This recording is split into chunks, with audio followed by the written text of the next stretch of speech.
درخت کو جب دیمک چاٹتی ہے نا تو اینڈ پہ پتا چلتا ہے جب درخت گرتا ہے. دیکھیں پاکستان پہ خاص اللہ کا کرم ہے, ہر بندہ کھا رہا ہے. بقول عمران خان صاحب کے ہم کرائے کے قاتل تھے, ہم امریکہ کی غلامی کرتے تھے, اس کے اگینسٹ ہمیں معاوضہ ملتا تھا ڈالرز کی شکل میں, تو ضیاء کا دور بڑا خوشحال تھا.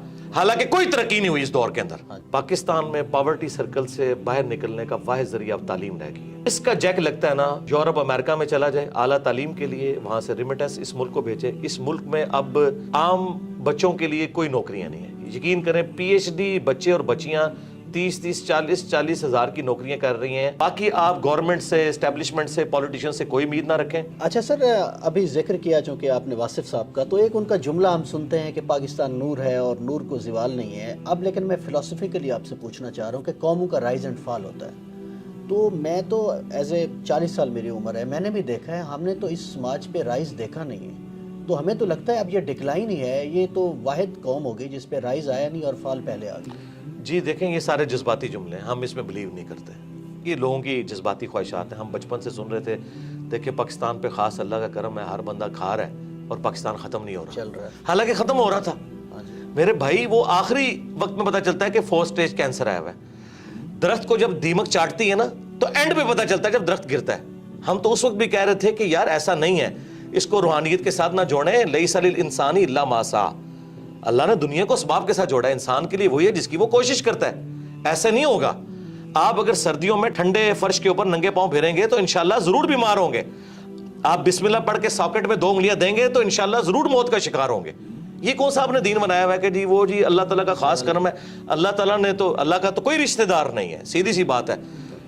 جب خلافت راشدہ ختم ہو گئی 30 سال کے بعد, ٹھیک ہے, بنو امیہ ختم ہوگی, بنو عباس ختم ہوگی, سلطنت عثمانیہ ختم ہوگی, رومنز, پرشینز, اور سب سے بڑی گریٹ بریٹن جن کی حکومت میں سورج ہی غروب نہیں ہوتا تھا, وہ ختم ہو گیا. تو یہ بات بالکل جذباتی جملے.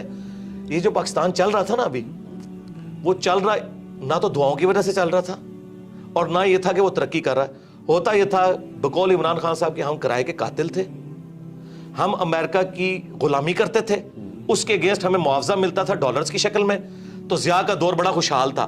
حالانکہ کوئی ترقی نہیں ہوئی اس دور کے اندر. ہمیں باہر سے مل رہا تھا, بلکہ ہمیں یہ بیساکھیاں لگائی گئی ہیں. مشرف کے دور میں کہتے ہیں جی دیکھیں جی 10 سال تک 60 پہ رہا ڈالر. وہ اس لیے نہیں رہا کہ مشرف نے کوئی یہاں فیکٹریاں لگا دی ہیں, یہ کچھ کنٹریبیوٹ کیا اس نیشن کو. جی ڈالر, آج بھی سرکار ڈالر آ جائیں تو دیکھیں ملک دوبارہ خوشحال ہو جائے گا. لیکن میں یہ کہتا ہوں اللہ نہ کرے کہ اب اس طرح کے ڈالرز آئیں. ہمیں ایک بار اس بستی میں گریں گے پھر اٹھیں گے اگر اٹھنا چاہیں گے, نہیں تو ضروری نہیں ہے. سارے بچے جوانی کی عمر کو پہنچ کے یا بڑھاپے کو نہیں فوت ہوتے, بعض بچپن میں بھی فوت ہو جاتے ہیں. یہ جذباتی باتیں ہیں کہ رائز ہم نے دیکھا نہیں ہے. تو کیا سارے بچے رائز تک پہنچتے ہیں؟ ہماری دعا ہے کہ اچھائی ہو. جرمنی دیکھیں تباہ ہو گیا تھا ورلڈ وار 2 کے اندر, تو آج دنیا میں جرمنی اور جاپان کے مقابلے میں کوئی ملک ہے مجھے بتائیں؟ تو دیکھ لیں وہاں پہ فوجیں اس لیول کی نہیں ہے, پھر بھی لوگ رات کو بڑے آرام سے سوتے ہیں. بس آخری سوال ہے سر, نوجوان جو ہیں اس ملک کے وہی وارث ہیں اور وہی تعداد میں سب سے زیادہ ہیں. بس ان کو ذرا مخاطب کر کے, سیاست, معیشت, معاشرت سب تباہ ہے, تو ہمارا مخاطب تو وہی ہے, وہی کچھ کر سکتے ہیں. جی نوجوانوں کو میں یہ ریکویسٹ کروں گا کہ آپ لوگ جو ہے نا اپنی تعلیم کے اوپر توجہ دیں.